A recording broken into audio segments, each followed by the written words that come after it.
Hi everyone, my name is Victoria Fairchild and I did my report on liquid-based cytology for genome sequencing. The article that I read is titled Comprehensive Validation of Liquid-Based Cytology Specimens for Next-Generation Sequencing in Cancer Genome Analysis. Below, I have a quote from the authors stating that at present, therefore, an efficient and suitable method for DNA extraction to acquire high-quality DNA for NGS from LBC samples has not been introduced. So one of the main goals of this research was to support that liquid-based cytology could store cell samples for a long period of time rather than formaldehyde-based fixatives and still have viable DNA for amplification and sequencing.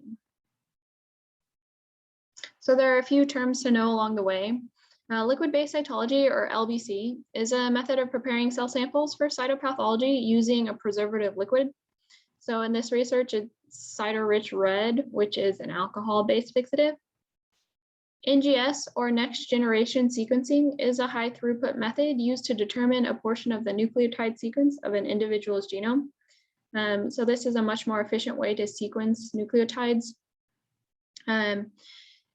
Using NGS, you can sequence an entire human's genome in a day. CT stands for cycle threshold, and this will come into play when we're talking about the quality check later on. FFPE is formalin fixed paraffin embedded, which is the formaldehyde-based fixative. So this is a technique used to prepare and preserve cells and tissue. So the cells used in this research were purchased from American Type Culture Collection. All three are different types of cancer cells. So CAPAN1 being pancreatic cancer cells, FTC133 being thyroid follicular cancer cells, and MCF7 being human breast cancer cells. And then below I have another quote from the authors, basically stating that they think that their research would be helpful in cancer medicine. So for cell preparation and methodology, once cells were obtained, they were grown in Zolbeco's modified Eagles medium F12 with 10% fetal bovine serum. They were incubated at 37 degrees Celsius with 5% CO2, washed in PBS or phosphate buffer saline, and then pelleted by centrifugation at 1200 RPMs for 5 minutes at 4 degrees Celsius. They were then fixed in 5 milliliters of cyto-rich red for LBC at concentrations of 6 times 10 to the third, 2 times 10 to the fourth, and 1 times 10 to the fifth cells per milliliter. Here is an image of the cell growth and at different concentrations. So 1 times 10 to the fifth are the top 3, and then 2 times 10 to the fourth cells per milliliter are the bottom 3.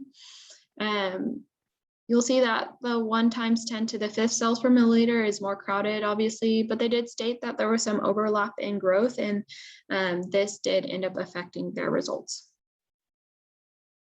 So 4 different DNA kits are used for extracting DNA in this research: the DNeasy blood and tissue kit, the Nucleospin tissue kit, Agent Court Forma Pure DNA kit, and the Maxwell FFP tissue purification kit.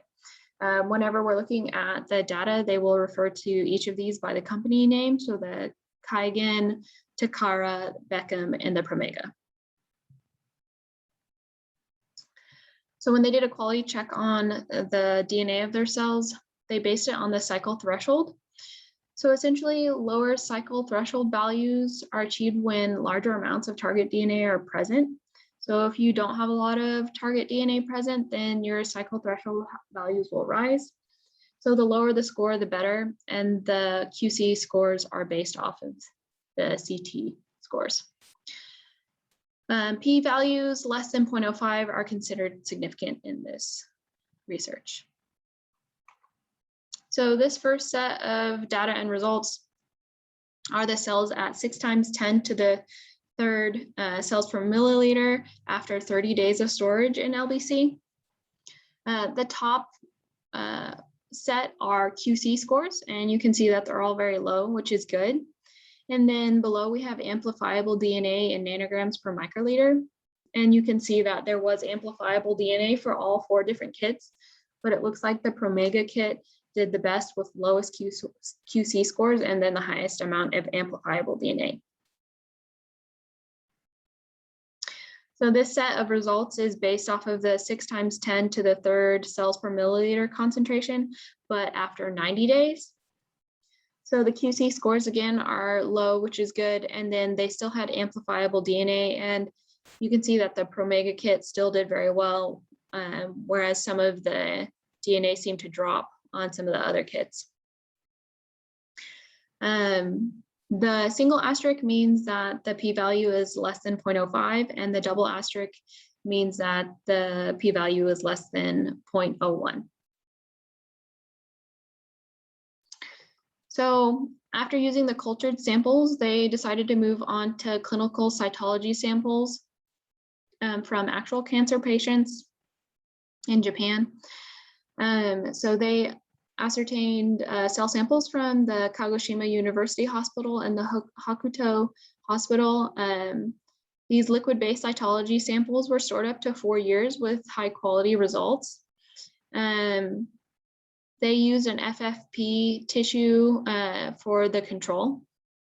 Because they had the best results with a lower concentration, and with the Promega kit, they used 6 × 10⁻³ cells per milliliter, and then the Promega kit on these samples. You can see the QC scores on the left are quite low. The FFP E sample is higher than the rest.